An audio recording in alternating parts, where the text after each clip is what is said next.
Maganda itong balita, sir, ha? Opo, magandang bunga dito ng atong mga OFW sa Taiwan. So may increase sila, sir, lahat na ito?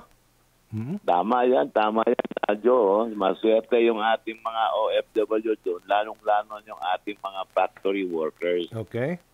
Dahil yung bagong batas nila ay in-increase ang kanilang sweldo mula 26,400 to 27,470. Wow. So merong increase of 1,070. NTD yan, Joe, NTD. So napakalaking bagay yan sa ating mga factory workers sa Taiwan. Ilang mga Pinoy po ang mabibiyayaan po niyan? Mga 125,000 more or less. In Taiwan, kasi no? Majority kasi ng ating OFW are sa Taiwan, mga factory workers. Mga 70% of our OFWs are factory workers. Ayun. Bukod sa factory workers, sino-sino pa ang mabibiyayaan ng aumento? Ayun lang mga sila. Factory workers. Of course, kasama dyan yung mga Taiwanese workers din.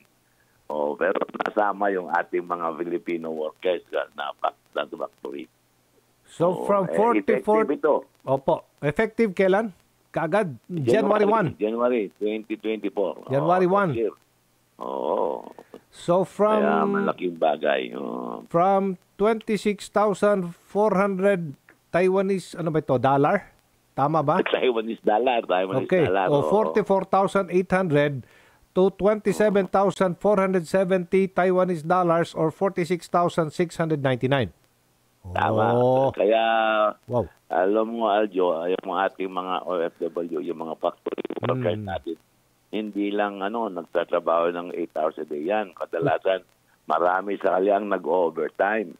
Kaya umaabot na siguro ang kanilang sweldo sa isang buwan ng 50,000. Okay.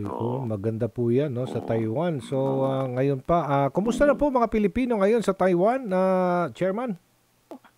Okay na okay sila, John, kasi maliban sa napakagandang benepisyo nila, ang isang bagay na dapat nating i-appreciate sa ating mga Taiwanese employer is that they treat our OFWs very well. Walang inaabuso, binibigay ang tamang benepisyo. Kaya wala sa ating mga kababayan na nagtatrabaho doon ang nagre-reklamo. Sa Taiwan na tayo pumunta, mga OFWs. Meron pa bang mga bakanting trabaho dyan, sir? Naku, ang dami pa, Joe. Ang dami pa. Ang dami. Mga nangangailangan. Nangangailangan. Factory workers? 80,000 mo. Marami. Anong ginagawa nila? Ano pong mga produktong ginagawa po ng ating mga kababayan po dyan sa factory? Naku, iba. Electronics? Iba. Gumagawa ng pagkain. Gumagawa ng medisina. Pero ang pinaka-importante dyan, John, kaya nga, minsan nagtataka ko bakit hindi natin nakagamit ng tinatawag na technology transfer.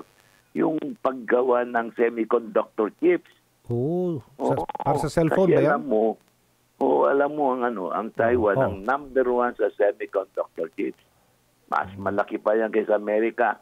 Kaya silang number 1 in the factory of semiconductor chips. Kaya ang China hindi rin nakakatakit sa kanila dahil kailangan din nila yung chips ng Taiwan. Okay. Yan. Maganda po yan, sige. At saka yung tourism nila dyan, maganda na rin, di ba? Maganda. Hanggang ngayon ba hanggang kailan ba itong visa-free privilege sa ating mga turistang Pilipino pupunta sa Taiwan? Tuloy-tuloy naman. Tuloy-tuloy. Walang problema. Okay. Visa-free yan. Basta pupunta ka dyan ng mga 15 days below, free ka. Visa-free. Hindi mo kailangan ng visa. Okay. So, at least man lang, nakakapag-adjust natin mga kababayan po dyan. So, factory workers, nangangailangan sila ngayon dyan sa Taiwan, marami. Domestic helper. Yes, caregivers. Caregiver. Teachers, naku, alam mo dito. Teacher? Alam mo, partner.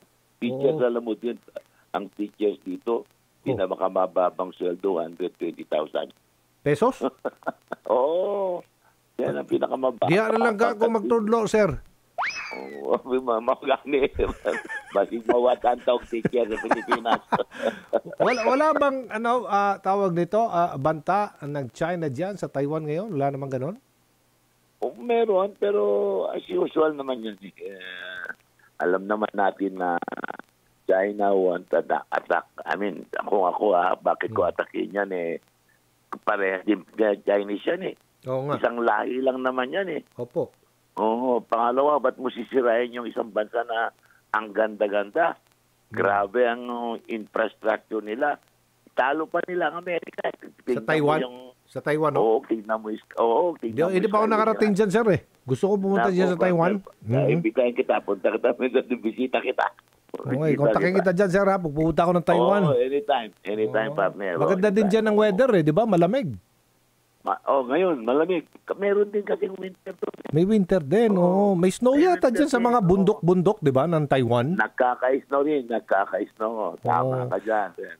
How about itong mga kababayan nating nagti-TNT dyan? Meron bang ganon?